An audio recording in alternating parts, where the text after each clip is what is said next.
Todo mundo vendo, então? Compartilhamento? Sim, show.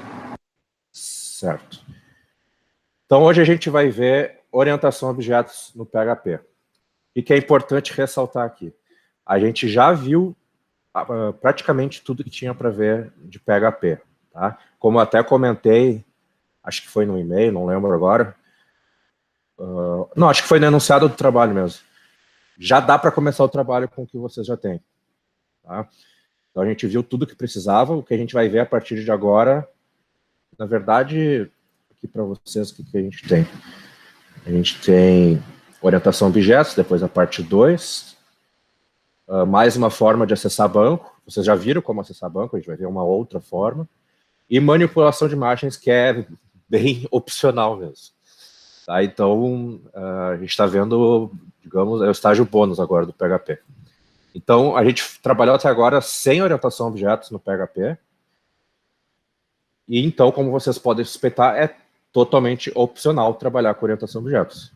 A gente vai ver como é, porque muita gente prefere, né? Então, é bom ter essa opção para vocês. Então, a gente vai ver primeiro aqui como criar classes, instanciar objetos. Na verdade, aqui essa parte que está aqui, objetos, é um parágrafo mostrando como dar um new ali. Tá? Então, tudo que vocês já sabem que aprenderam de orientação a objetos com Java se aplica aqui. A gente vai ver mais como é que é a sintaxe do PHP para fazer as mesmas coisas que vocês já aprenderam. Então, a gente não vai mergulhar naqueles conceitos todos de orientação a objetos, explicar o que é orientação a objetos, blá, blá, blá. A gente vai ver como é que se faz no PHP, assumindo que vocês já sabem. Se tiver alguma coisa que vocês não sabem, não lembram, só falar, a gente recapitula. Não tem problema. E daí, por último, na verdade, tem umas coisas que não estão aqui no índice, então deixa eu passar aqui. Vocês veem que aqui na parte de classes tem propriedades, constantes, autoload, que é uma feature do PHP, construtores e destrutores, visibilidade, métodos e propriedades estáticas. Aí vem aqui, realmente, ó, objetos é só isso, é só dar o new. Depois a gente vê herança, classes abstratas e aí encerra. Aqui. Ok. Então vamos lá. Vou criar aqui uma classe PHP. Eu até pediria para vocês sugerirem uma classe, mas é que ano passado e retrasado ficaram viajando, criaram a classe Pinto, que herdava da classe Bigolin, então eu prefiro não fazer essa experiência de novo. Vamos fazer a classe A, classe B vai ser bem tosco mesmo.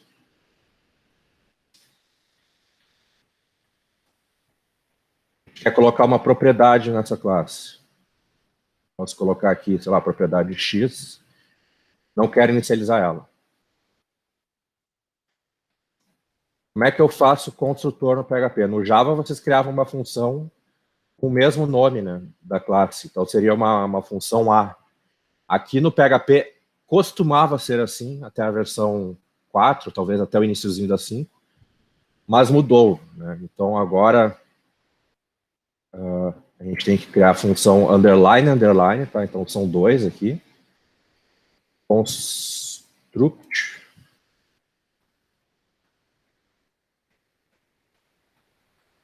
Isso aqui é nosso construtor. Se eu quiser, eu vou botar um código aqui para a gente testar.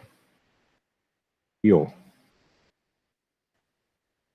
não vou seguir à risca aquela ordem que está ali no material, porque senão eu teria que ficar falando de classe sem instanciar aqui. Eu prefiro instanciar já de uma vez para a gente poder ver ela funcionando. Vamos fazer aqui o BJ. New A. Posso dar um print R nele, só para ver se está tudo certinho. Tamanho da fonte aqui do PHP Tester tá bom? Poderia ser um pouquinho maior. Vamos ver. Show, ficou bom. Assim já tá bom? Tá. É que daí ele começa a dar scroll que eu queria evitar isso, mas se tem que ser assim, assim será. Vai. Rodando. Tá lá, então notem que ele mostrou ali na tela, né? Criou Na verdade, só criou, né? Depois aquele grudou com o printr. Deixa eu tirar o printr só para a gente ver que não faz parte ali. Então, só de eu instanciar o objeto A, já mostrou o criou ali. Tá? Então, o nosso construtor no PHP tem essa tosquice aqui de botar underline construct. Essa é a primeira coisa. Segunda coisa, que não tem no Java, por sinal, que é o destruct, a gente tem também.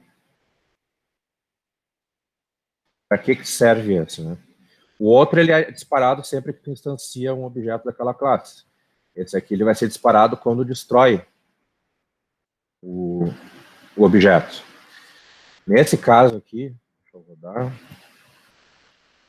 Notem que ele mostrou aqui, acabou. Por que ele mostrou acabou? Porque quando termina a execução do PHP, ele limpa tudo. Tá? Então ele deleta esse objeto aqui quando termina a execução. Então quando ele deleta, ele dispara o destruct. Tá, e para que eu posso usar isso aqui? Não é para, por exemplo, limpar variáveis, esse X aqui, se eu quisesse limpar ele. Não faz sentido, porque isso aí já é tudo deletado automaticamente. A gente não precisa limpar as variáveis. Para que serve, então? Vocês lembram lá em C, que para trabalhar com arquivos, tinha que abrir o arquivo, daí vocês trabalhavam nele, e no fim tu tinha que dar o fclose, senão dava problema, né? Então, se tu fizesse um programa, mexer no arquivo, esquecesse de dar o fclose, fechasse o programa, o arquivo ficava num estado somente leitura, tu não podia mais abrir aquele arquivo. Aliás, não era nem somente leitura, né? Tu não conseguia nem abrir o arquivo. Ele bugava mesmo, tinha que reiniciar o computador para poder mexer no arquivo de novo, e olhe lá. Então é para esse tipo de coisa, coisas que tu abre depois que tu tem que fechar. Então tu bota no destruct para garantir que quando encerrar o PHP, aquilo lá vai estar fechado. Então, se tu for trabalhar com arquivos no PHP usando o mesmo tipo de método lá do C, né, que tem fopen, fclose, teria que fazer o fclose aqui no destruct para garantir que o arquivo vai ser fechado. Outro caso de uso seria sockets, né? Não sei se vocês já viram em alguma matéria, talvez em Java, sockets, sim ou não? Acho que Não me lembro. o Soraya está tentando entrar. Quem está tentando entrar?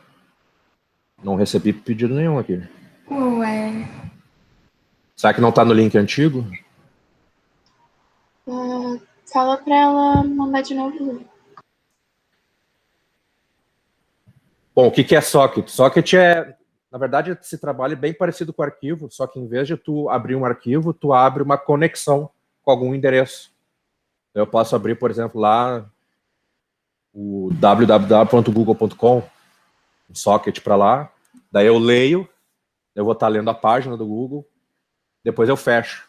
Então é que nem um arquivo, só que em vez de tu abrir um arquivo mesmo no teu computador, tu abre um endereço na web. Isso é socket. E na web, não necessariamente, né? Pode ser no teu próprio computador. Tipo localhost, né? E esse caso também, tu tem que dar um close no final para fechar o socket. Então tu poderia usar esse destruct aqui também. Tá? Então, na verdade, é bem raro de precisar usar o destruct. É mais para vocês saberem que ele existe. Vamos ver, então, criar um método aqui, né? Function mostra x. Agora sim, tá alguém pedindo aqui. Foi. Mostra x. Echo. No Java, vocês podiam, como a propriedade x é da própria classe, né? Vocês podiam botar direto assim, né? Ele entendia que era aquela propriedade x. No PHP, não. Tu sempre tem que usar o this. From this, no caso. Então, o que eu estou dizendo aqui? Essa setinha aqui, né, traço maior, é o equivalente ao ponto do Java. Tá? Então, eu não sei para que eles inventam sintaxe nova, se a gente já tem sintaxes que funcionam bem, que todo mundo conhece. Senhor, ontem eu fui fazer esse exercício, acho que eu passei uma meia hora tentando ver o que eu tinha errado nesse this, porque no Java é tipo this, ponto, né? E daí aí tem o traço. Só que eu não vi que o cifrão ia antes do this, eu tava colocando ele no X. Ah, sim, é verdade. Tem que sempre lembrar, não é só this, é cifrão this, é uma variável do PHP, né?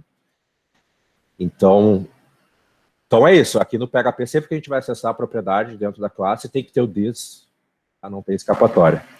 Então, this x. Nesse caso aqui não tem muito mistério, né? Porque se eu fizer echo obj x, é para funcionar porque ele é público, né? Então já vamos falar um pouco de visibilidade aqui. X está vazio no caso, né? Deixa eu só autorizar aqui. Vamos fazer aqui, deixa eu ver. Já que ele está público, vamos botar o obj x igual a teste. Vamos mandar mostrar. Criou, teste e acabou. Tá? Então, como ela é pública, eu consigo acessar de fora. Então, aquelas regras de visibilidade que vocês viram em Java se aplicam iguaizinhas aqui. Então, quando é pública a variável, eu consigo acessar por fora com a setinha. Tá? Mas tu não chamou a função mostra_x, né? Tu pegou direto pelo... Isso, eu fiz direto, porque aproveitei que ela está pública. Agora eu vou botar privado e daí a gente vê. Private. Então, agora não é para funcionar aquilo ali. Tá? Fatal error. Então, ele está dizendo que não consegue acessar a propriedade privada X da classe A. Tá? Então, para isso é encapsulamento, né? Então, o que eu estou fazendo aqui, né? Criando essa função mostra X, que ela sim consegue acessar o X. Então, de fora eu não consigo acesso a ela direto, mas eu tenho um método que me permite enxergar o valor dessa variável. Então, se eu fizer aqui obj mostra X, vai estar vazio, né? Mas vai funcionar pelo menos. Cria e acabou. Vou botar aqui no construtor. Se eu quisesse botar argumento de criação no construtor, posso colocar. Aqui, inicial. E eu vou fazer que a variável x recebe o valor de inicial. X recebe inicial. Então aqui, quando eu dou new, eu posso passar o valor que eu quero colocar lá. Vou colocar com espaço, porque eu sei que vai mostrar grudado ali. Então, o valor vai ser espaço, teste, espaço. Ele vai colocar no x. Quando eu chamar o mostra x, ele tem que mostrar aquele valor.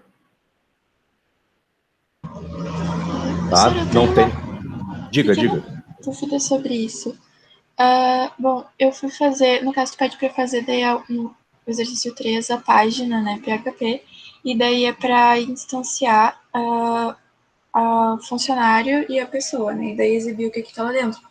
E daí eu fiz isso, só que tá dando erro. Tipo, eu fiz exatamente isso. Eu passei as variáveis pro construct. Não sei, tá dando erro. E tem outra coisa também. Quando foi criar funcionário e estender, no caso, o extend pessoa, né? Ele não acha o arquivo pessoa, e daí eu tive que dar um require para ele achar. E só assim ele achou, mas antes também tava dando erro. Sim.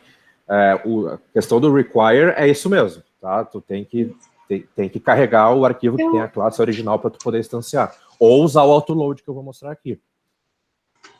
Tá. Eu não vi essa parte. Agora, quanto ao erro, precisaria ver qual o erro que está acontecendo, tá?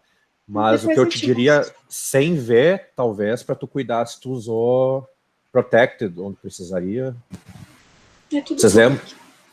Vocês lembram o que é o protected?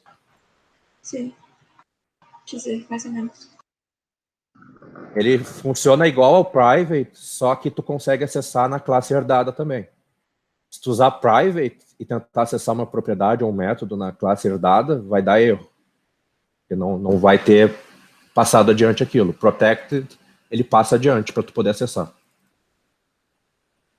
Tá? Só relembrando aqui. Inclusive, se eu usar protected aqui, é para funcionar do mesmo jeito. Ó. Tá ali, teste. Vamos conferir aqui no material, então, para eu seguir. A gente viu a criação. Aqui, basicamente, eu estou mostrando inicialização, né? O que dá para fazer, o que não pode. Então, notem que tudo que é constante eu já posso colocar na inicialização das variáveis. Tudo que tiver alguma expressão, eu não posso. Tá? Então, voltando aqui, se eu quisesse já inicializar esse x, Eu posso já botar aqui 2, 3. Não tem problema. Agora, a menos que tenha mudado em alguma versão mais recente, né? Vamos ver. Aproveitamos para testar isso agora. Aqui ele aceitou. Deixa eu ver se eu colocar com expressão um cálculo. Achando que aquele trecho do material já está desatualizado. Deixa eu ver se eu botar... Eu vou tirar essa inicialização e mandar mostrar, ver se ele mostra 3 ali. Aham. Tá, então, na verdade, aqui no 7.4 eles já corrigiram isso. Então, isso que está aqui no material dizendo que não pode inicializar com expressões, né? Tipo, eu fiz ali o teste agora, 1 mais 2. Agora funciona, tá? Então, tudo isso aqui que era inválido agora funciona. Certo? Depois eu atualizo o material ali. Constantes. Na verdade, isso aqui é a mesma coisa que usar constante fora de classe também, tá? A gente usou const ali na frente. Eu vou colocar aqui... Não sei por que ele não indentou esse. Const y igual ABC. Vou ver se está ok a sintaxe, beleza. Agora, para acessar isso, se aceita direto no BJ, é para aceitar.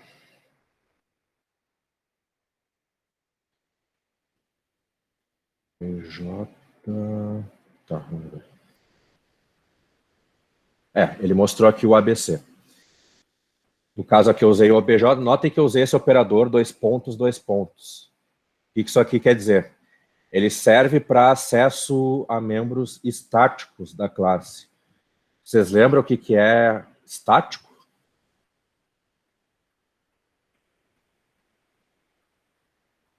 Eu vou considerar que isso é um não. Não precisa de nenhuma... Não precisa de nada para chamar ele. Ah, não sei explicar. Nada? Não precisa nem do computador? Não exatamente isso, claro, né? Precisa. Eu Mas lembro, tipo, quando não precisa... não precisa... classe em si, não objeto.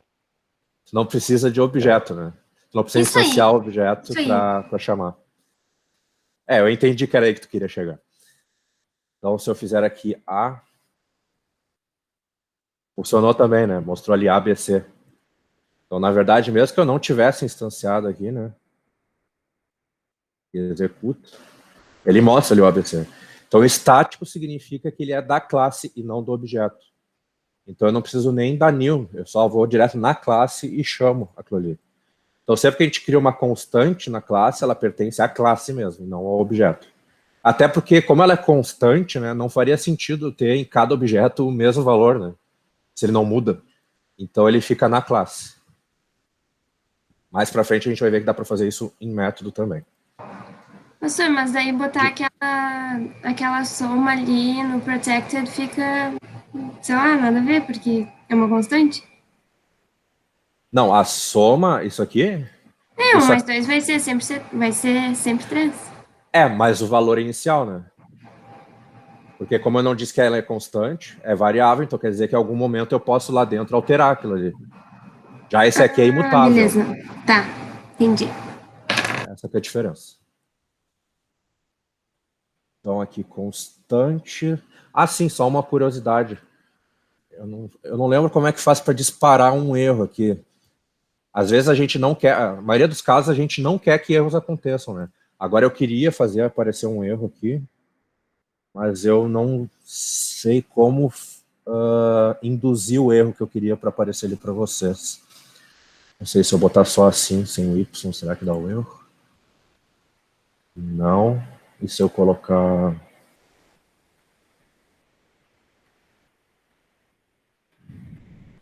Sim. Não. Não vou lembrar agora como é que eu faço para induzir um erro aqui que eu queria mostrar para vocês. Mas é que eu queria que desse um erro que ele reclamasse desse operador aqui, porque daí ele mostra o nome do operador, tá? O nome do operador, deixa eu escrever aqui. Não sei se eu vou escrever certo, tá? Pama Nekudotain. É o nome desse cara aqui. Isso aqui é hebraico, tá? E parece que um dos desenvolvedores lá do PHP É como se não bastasse, assim, eles ficarem inventando coisas que atrapalham no PHP, eles resolveram dar o nome do operador em hebraico. Tá? Então, sempre que aparecer um erro para vocês com um nome bizarro, assim, ele está reclamando alguma coisa disso aqui. Talvez vocês esqueceram de botar isso aqui em algum lugar. Tá? E, na verdade, isso aqui em hebraico significa duplo 2 pontos. Tá? Então, só para você saber, quando apareceu um erro... A primeira vez que apareceu para mim isso aqui, eu achei que tinha bugado o PHP, sabe? Eu achei que o PHP estava bugado.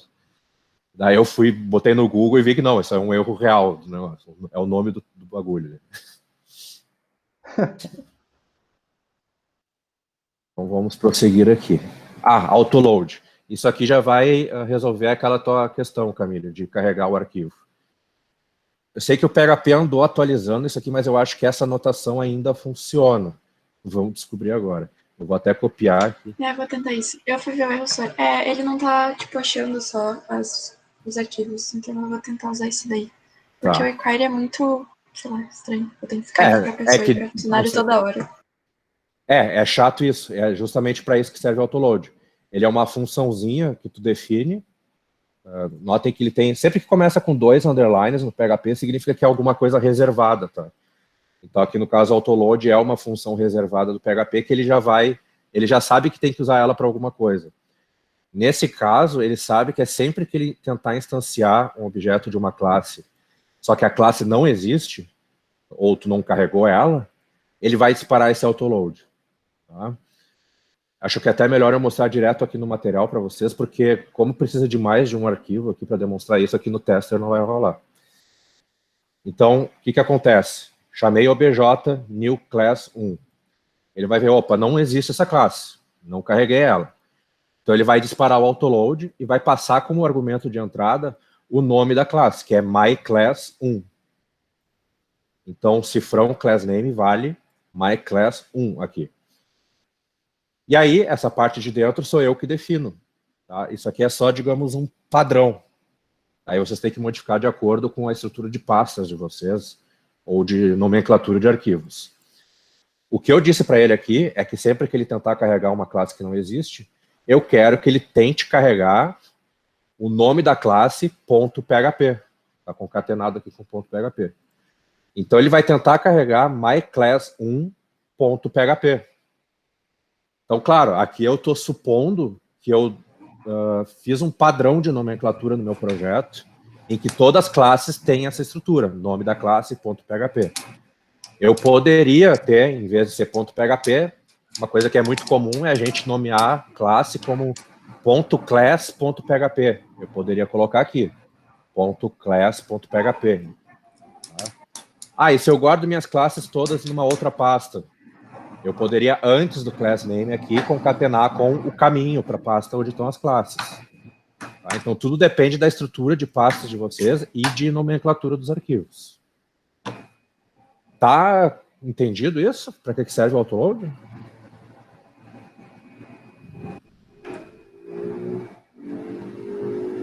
Eu ouço até carro, mas não ouço um som, não. É que eu ia dizer, mas o carro... Eita, quem é que tá com... Foi eu acho. Sorry, sim. Tá entendido? Tá, então ele vai carregar a myClass1.php nesse exemplo aqui e vai tentar de novo aqui, new myClass1, e aí vai funcionar. Ele carregou automaticamente. Chega no myClass2, mesma coisa. Ele vai chamar o autoload, só que myClass2.php. E aí ele vai conseguir instanciar. Se eu fizer de novo aqui um myClass1, nem vai disparar autoload, porque daí tu já deu o require, né? A classe já existe, ele vai sair funcionando dali em diante. Então isso aqui é muito útil para tu não precisar ficar dando require nas tuas classes em todos os teus PHPs. Tu só bota essa funçãozinha de autoload e ela se encarrega de carregar tudo para vocês. Deixa eu só colocá-la aqui no PHP Tester para a gente ver se ela ainda está válida no 7.4. Vou tentar... Ele vai dar erro no require de qualquer jeito, né? Mas quero só ver se ele vai disparar o autoload, pelo menos. Na verdade, em vez de botar o require, eu posso botar um echo aqui dentro. Então, existe class name. Isso aqui é tipo um evento, né? Ele vai disparar sempre que eu tentar carregar uma classe que não existe. O que eu vou fazer aqui dentro, tanto faz. C igual a new nova classe. Vou autorizar aqui. Vamos ver se ele dispara o autoload. Ele está dizendo aqui que o autoload já está obsoleto, mas notem que é um warning, tá? Então ele está dizendo, o autoload já está obsoleto, use SPL autoload register em vez disso. Tá? Como é que funciona esse SPL autoload register? Isso aqui, de novo, é uma coisa que era simples e eles complicaram, mas vamos lá. SPL load register. Vocês notem que funcionou, tá? Se vocês não se incomodarem com o warning, funciona o autoload, tá? Ele mostrou aqui, não existe classe nova classe, que é exatamente o que eu esperava. Mas vamos ver com SPL autoload register. A diferença é que nesse aqui, essa função, ela é uma função que registra uma função de autoload, tá? Então eu vou dizer aqui, sei lá, eu vou chamar de autoload. E agora aqui, em vez de ter os dois underline, eu vou fazer, é uma função normal, tá? Chamada autoload. Podia ser qualquer nome, tá? Mas eu vou chamar de autoload para facilitar aqui, para lembrar do que se trata. Vou botar, não sei se antes aqui ele vai dar erro. Vamos ver. Não, funcionou aqui, não existe classe nova classe. Por que ele está dando esse erro aqui? Tá. Agora está conforme esperado, tá? Então o que aconteceu? SPL autoload register, que depois eu também vou atualizar no material, ele recebe como parâmetro o nome de uma função que eu quero que seja chamada sempre que eu for carregar uma classe que não existe. Então é o que antes era sempre fixo, underline, underline, autoload.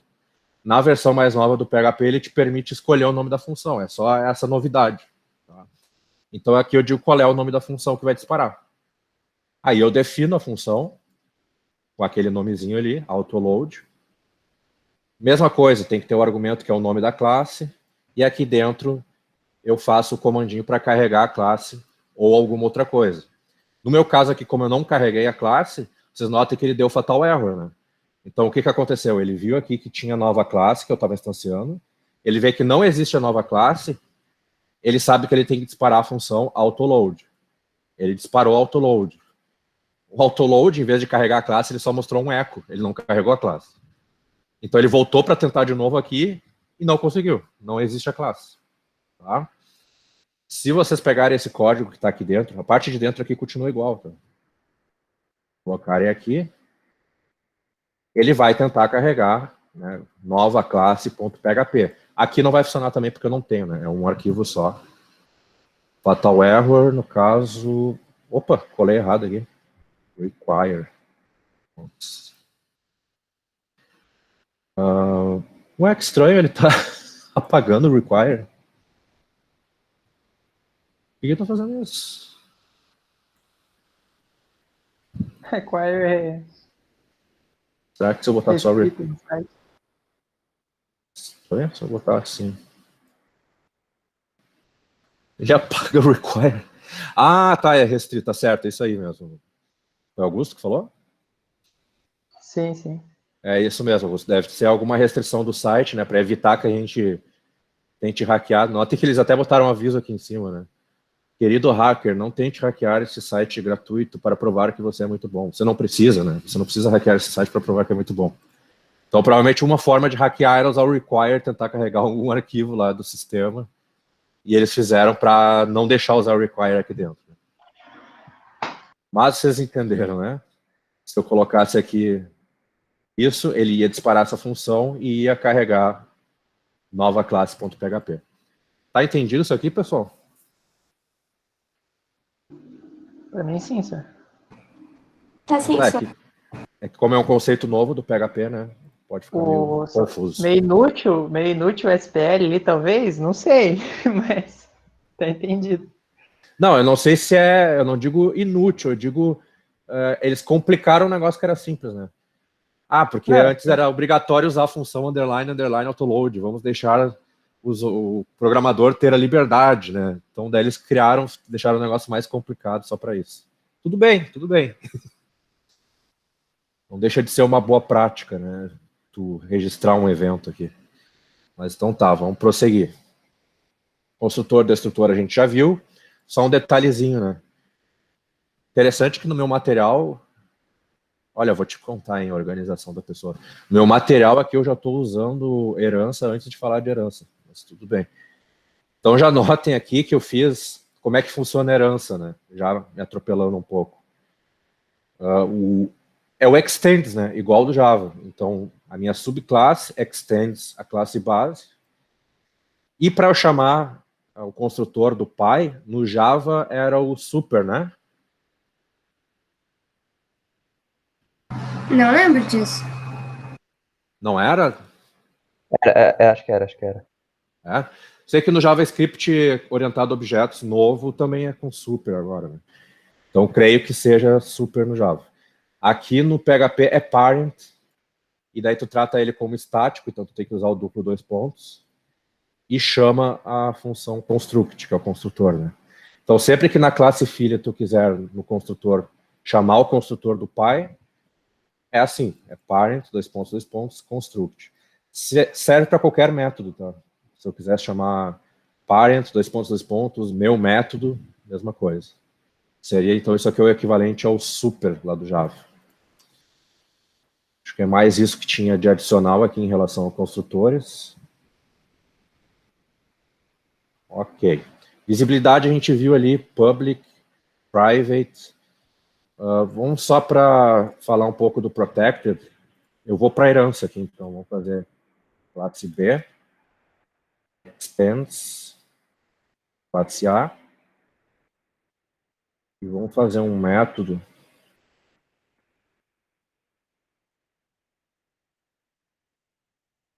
mostra. Eu vou tentar install this x. Vou pegar isso aqui tudo que está aqui embaixo. Em vez de instanciar o A, eu vou instanciar o B. Em vez de mostra x, é só mostra. Ver o que vai acontecer. Fatal error. Poucos argumentos. Como eu não declarei o construtor aqui na classe B, ele chama o construtor da classe A, igual. E o construtor da classe A, ele precisava de um argumento. Tá? Então eu tenho duas opções. Ou eu passo o argumento aqui, ou eu crio um construtor aqui para a classe B que não tem argumento de entrada. Vou passar aqui. Testando. Acabou. E o mostra...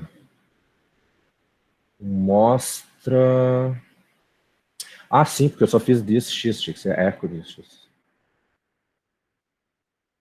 x. E acabou, agora sim. Vou tirar esse destrutor aqui que já está enchendo o saco também. Ah, então funcionou. Ok, mas e se eu tivesse aqui private...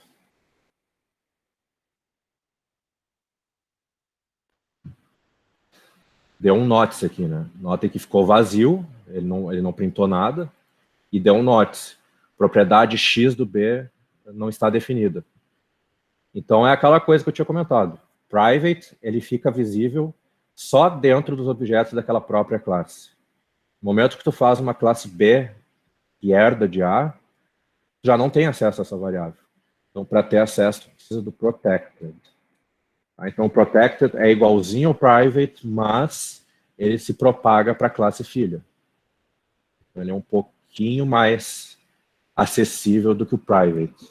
E o public, aquele que é totalmente acessível, inclusive de fora, né, do objeto. Vai ser 3.3. Aí. Então, o public eu consigo acessar de fora. Se eu trocar de novo aqui para protected, ele tem que dar erro ali. Ó. Não conseguiu acessar a propriedade X do B, porque ela está protegida. Certo? Relembraram a questão de visibilidade, então, de orientação de objetos? Tranquilo, senhor.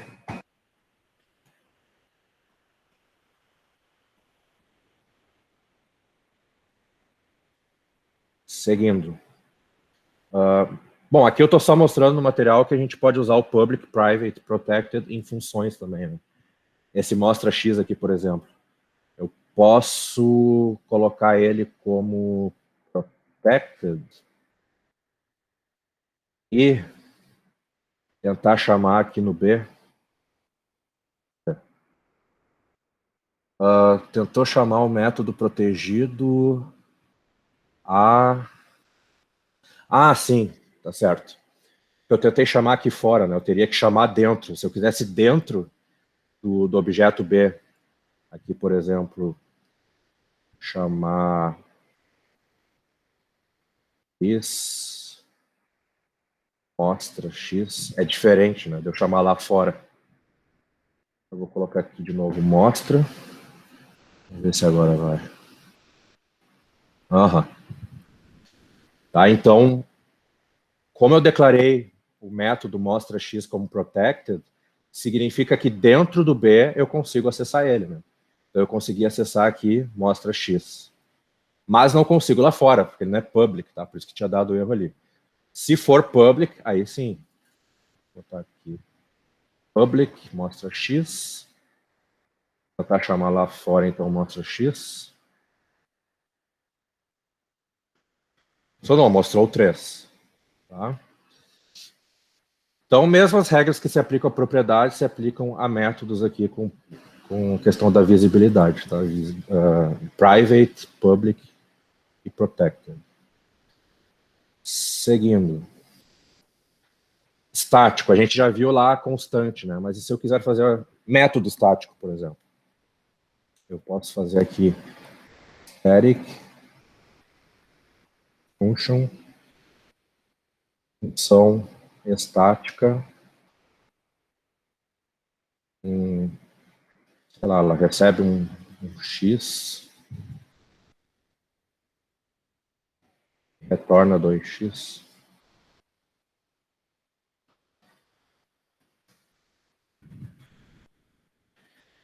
Qual que é a diferença agora? A diferença é que eu posso... Uma boa pergunta. Será que o estático vai para a herdada? Já vamos ver agora. Echo, obj. Aliás, daí não é do obj, né? Na verdade, não faz sentido, porque como ela é estática, ela não é no objeto. Então, na verdade, eu chamo direto aqui a função estática, bota um valor qualquer aqui, 3, e vai ter que mostrar 6 ali, né? Ele mostrou o 3 daqui, né?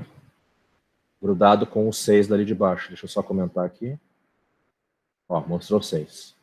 Tá? Então, de novo, é aquela coisa. Estático é porque ela é da classe, pertence à classe e não ao objeto.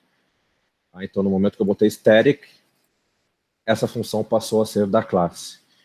Um lugar onde é muito comum ver isso é a biblioteca de matemática, né? Tanto no... Agora no Java eu não lembro bem, mas eu acho que tem também. Mas no JavaScript eu tenho certeza que tem. Aquela biblioteca math, né? Então, ela é toda estática, né? Tu acessa, tipo, math.oceano, né? Então, tudo é da classe math, não precisa instanciar new math e sair executando, né?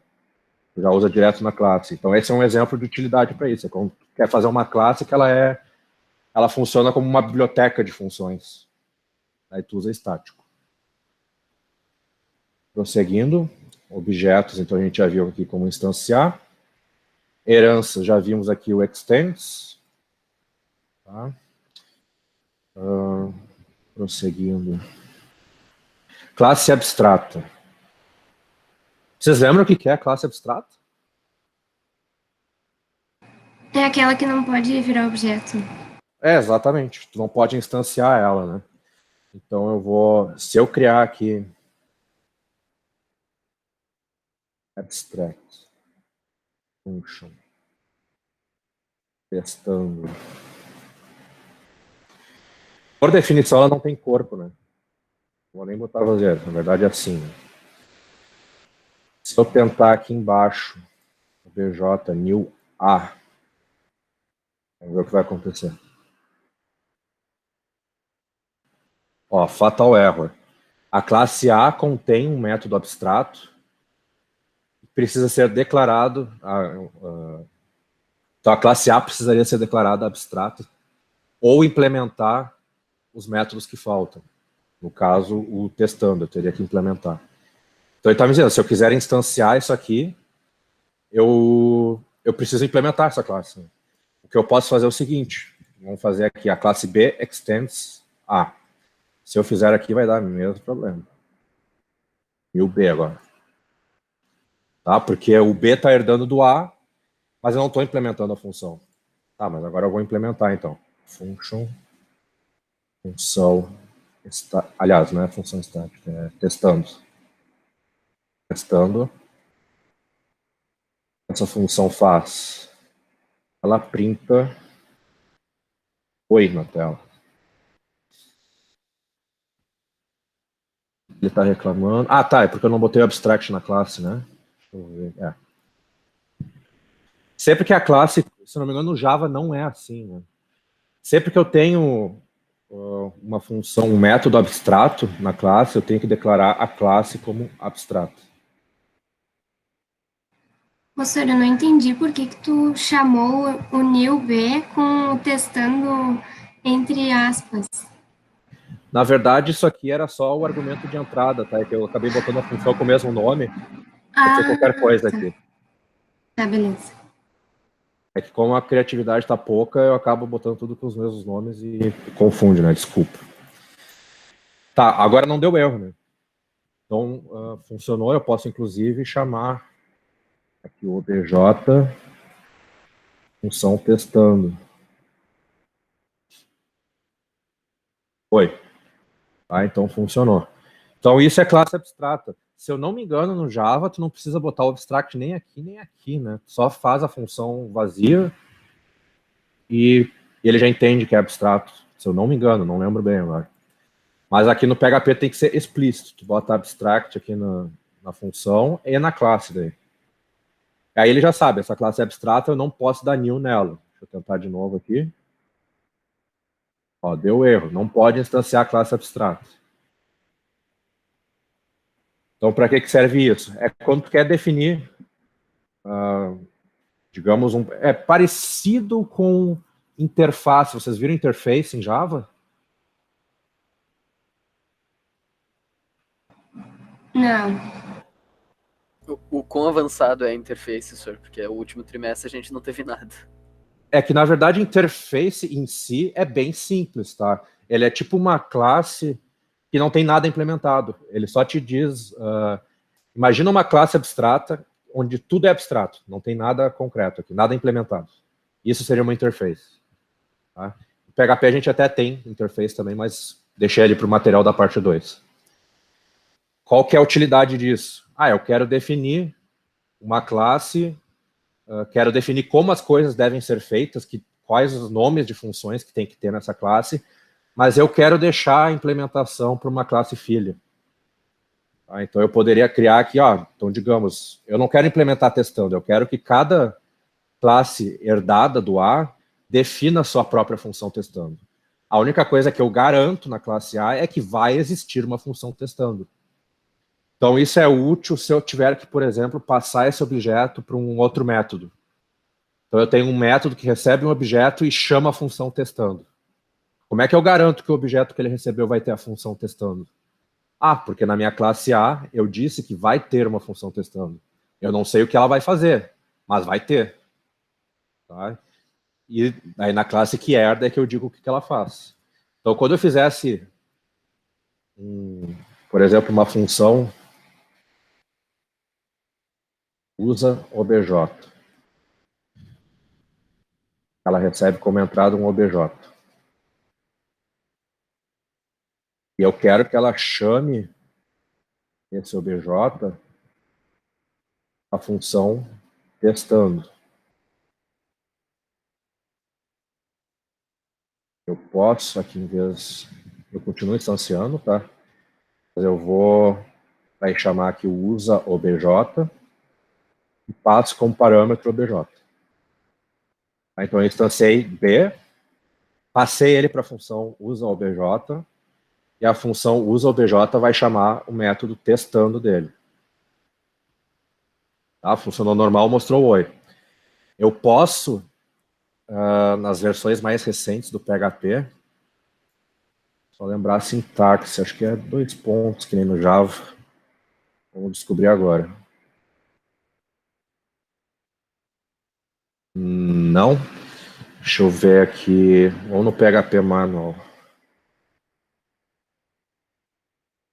É esse o endereço? Não lembro. Botei errado. É que nas versões anteriores do PHP, eu acho até que isso aqui está no material da parte 2, tá? Sobre declarar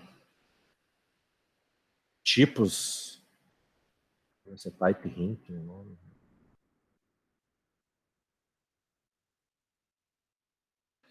Acho que é mais fácil pegar direto do PHP, type hint objects. Era type hint mesmo, ele não achou? Foi movida para cá. Ah, tá, não. A sintaxe é igual ao do Java e eu inventando coisa aí. Bota o nome do tipo antes. É isso? Ah, é isso. Então, notem que no PHP, a gente vinha trabalhando com ele até agora sem tipos, praticamente, né? A gente não mexia nada com tipos. Mas, quando a gente começa a trabalhar com orientação a objetos, é útil começar a usar os tipos, né? Até para ser mais restrito aqui e ter mais segurança de que as funções funcionam conforme esperado. Ô, Sor. Diga. Então, não sei, todo mundo vai compreender a minha dúvida ou minha declaração. O A seria pizza e o objeto seria calabresa. Acho que sim. Acho que sim. É isso, gente? Compreendi a referência. Acho que Porque sim. não existe, né, de forma concreta, pizza. O que existe é pizza de calabresa, né? Não, acho que a gente fez um exercício de Java ano passado que era uma pizzaria e a pizza era uma classe abstrata e calabresa era uma classe que herdava de pizza. Então, pode ser um bom exemplo. Até agradeço, porque eu sou péssimo com exemplo. Acho que vocês já perceberam. Eu sou péssimo com exemplos de orientação a objetos. E esse da pizza acho que cai muito bem. Então, a gente declararia uma classe abstrata pizza. A única coisa que eu sei é que ela teria, sei lá, um método abstrato cobertura. Mas qual cobertura é, depende do tipo de pizza, né? Então eu tenho que ter uma classe calabresa que herda de pizza e ela implementa a cobertura de calabresa. Seria isso que vocês fizeram? Algo parecido? Isso, era isso aí. foi exatamente isso. Tá. Ótimo, muito obrigado pelo exemplo. Agora eu vou usar para o resto da vida. Então, o nosso B aqui, que seria a pizza, né? Usei o usa obj, ele funcionou, mostrou o oi ali, né? Certo? Então eu consigo definir na classe Py um método que eu não vou implementar e deixo para o filho implementar. E eu consigo aqui no meu usa, isso aqui que é o principal, né? Por que isso é útil? Porque aqui na minha função eu consigo, em vez de eu dizer que eu preciso receber um B, seria muito restrito, né? Seria que nem dizer, minha função só aceita, só funciona com pizza de calabresa. Aí fica meio ruim, né? O ideal é uma função que funciona com qualquer pizza. Então eu boto aqui tipo A. Como o B, ele é do tipo A também, né? A pizza de calabresa, ela é uma pizza, então ele aceita, funciona, né? Isso aqui é o chamado polimorfismo, né? Então eu consegui chamar o obj passando um B, mesmo sabendo que ele precisava de um A, tá? Porque o B é um A. A pizza de calabresa é uma pizza. Então funciona do mesmo jeito. Certo? Certo. E acabou. Ainda bem, né? Porque já estava complicando, né? Ficou alguma dúvida, pessoal? Qualquer parte da matéria? Alguma coisa da tarefa? Alguma coisa que queiram adiantar da próxima? Não se preocupe que eu vou atualizar o material ali com as coisas que mudaram. Basicamente era o autoload, né?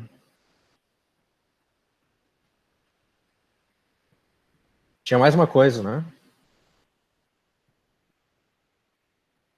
Expressões nas propriedades. Isso, obrigado. Até deixa eu anotar aqui, para não esquecer.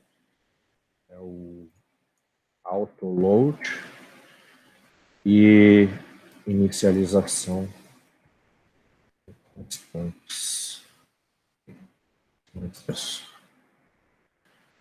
Se não ficou nenhuma dúvida, então era isso, pessoal. E que o Rainan mandou ali um vídeo. O que é isso, Rainan? É um shitpost. Recomendo não olhar, eu não sei o que é, mas não olha. É melhor não, né? É o que... Não, é legal, mas é triste. Não, eu não vou abrir aqui na gravação.